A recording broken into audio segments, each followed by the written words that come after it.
નમસ્કાર, હું ભાવનગરની શ્રી કૃષ્ણકુમારસિંહજી અંધોદ્યોગ શાળામાં ધોરણ 12માં અભ્યાસ કરતો વાળા ચેતન. અંત્યોદય મંડળ દ્વારા આયોજિત મંતવ્યમાળામાં આજનો મારો વિષય છે પુસ્તક એક મિત્ર. તે વિશે હું થોડી વાત કરીશ. આજે આપણે સૌ જાણીએ છીએ કે આપણે આપણા મિત્ર વગર ક્ષણવાર પણ રહી શકતા નથી. ત્યારે અત્યારના સમયની વાત કરવામાં આવે તો આપણે મોબાઈલ, ટેલિવિઝન, કમ્પ્યુટર, લેપટોપ જેવા યંત્રવત સાધનોને આપણે આપણા મિત્રો બનાવતા થયા છીએ.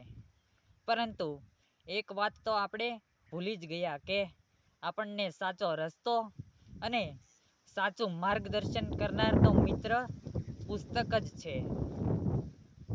નાની જાણકારીથી માંડી અને મોટી મૂંઝવણમાંથી બહાર લઈ જનાર મિત્ર તો પુસ્તક જ છે.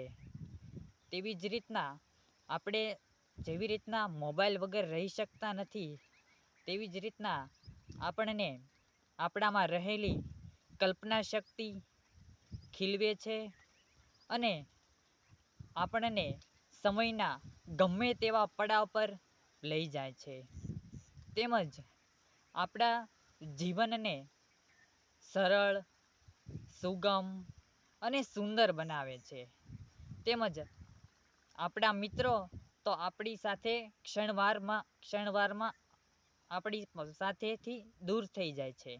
ત્યારે પુસ્તક રૂપી મિત્ર હર હંમેશને માટે ક્ષણે ક્ષણ, પળે પળ, દિવસ હોય કે રાત 24 કલાક આપણી સાથે સતત આપણી સાથે જ રહે છે. તેવી જ રીતના પુસ્તકો એ સારા મિત્રોની ગરજ સારે છે.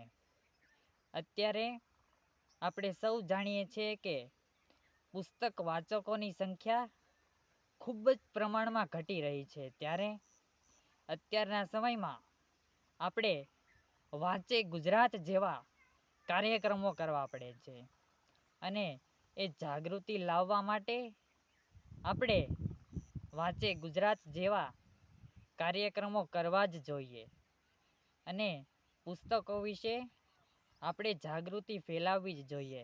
હું તો એમ કહું છું કે પુસ્તક વગરનું જીવન એ પાયા વગરનું જીવન છે. પુસ્તકો એ આપણા વ્યક્તિત્વને તેમજ આપણામાં રહેલી વિચારસરણી તેમજ કલ્પના શક્તિને ખીલવે છે અને પુસ્તકો એ આપણને મુશ્કેલીઓના ગમે તેવા કપરા પડાવોમાંથી બહાર નીકળવા માટે આપણને પુસ્તક રૂપી મિત્રો જ ઉપયોગી નીવડે છે. અત્યારના સમયમાં આપણે મોબાઈલ પણ વાપરીએ છીએ. મોબાઈલમાંથી પણ આપણે પુસ્તકોને વાંચી શકાય છે. તેવી જ રીતના અત્યારના સમયમાં આપણે મુસાફરી કરતા હોઈએ તેમજ પ્રવાસ જેવા સ્થળોએ ફરીએ ત્યાં પણ આપણે પુસ્તક રૂપી મિત્રોને સાથે રાખી શકીએ છીએ. પરંતુ આપણા મિત્રો એ આપણી સાથે દગો કરે છે.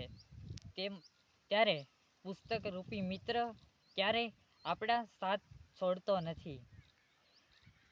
ત્યારે એક અંગ્રેજ કવિને પુસ્તક વાંચવાનો ખૂબ જ શોખ હતો. તેમણે પુસ્તકો વિશે પણ ખૂબ સરસ લખ્યું છે કે my never failing friends whom I converse day by day. અર્થાત આ એવા મિત્રો છે જે ક્યારેય આપણો સાથ છોડતા નથી અને હું પુસ્તકોની સાથે વાતો કરું છું. તો આવા આ ગાઢ મિત્રોનો આપણે ક્યારેય સાથ છોડવો જોઈએ નહીં અને આપણે તેમને સાથે જ હંમેશા માટે રાખવા જોઈએ.